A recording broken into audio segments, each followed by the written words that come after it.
Magandang umaga mga kamutya, mga kaagimat. Sa ngayon po ay gusto ko lang ipakita sa inyo itong aking bagong napulot lang na bato.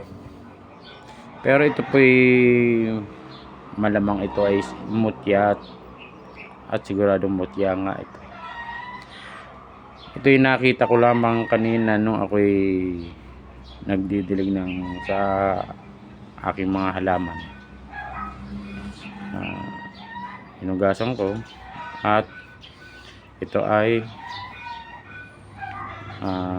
napansin ko na kakaiba. Kasi tingnan yung maigi guys. Ito ay may muka na animoy bungo ng tao na maliit. Hindi ko lamang alam kung para saan tong bungo na to, o kung baka sa duwende o sa alien. Saka itong ilalim na ito, para siya yung salig natin na pinagdugtungan ng salig natin na pinagdugtungan. May ilong siya. Ayan, may mata dalawa.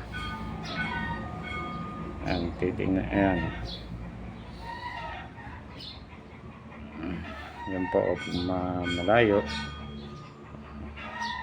Ito rin po ay batong tagusan ang liwanag. Kaya nakakatuwa din na natagpuan ko ang mutyang ito. Hindi ko alam kung para saan ito gamit. Pero mistulang bungo ng tao ang itsura niya. Yung mga iba pong mga tingero na mayroong ganitong klaseng mutya,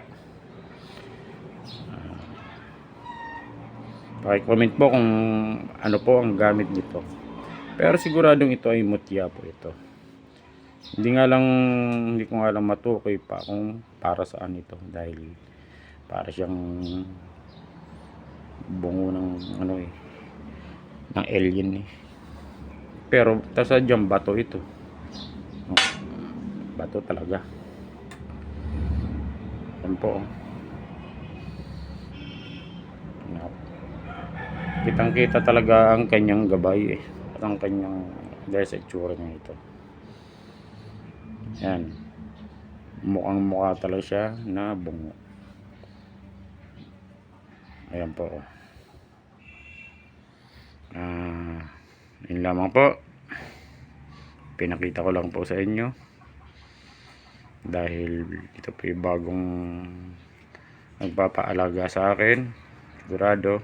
Dahil sadya ko lang siyang aksidenteng na tagpuan. Dito na lang po. At magandang umaga.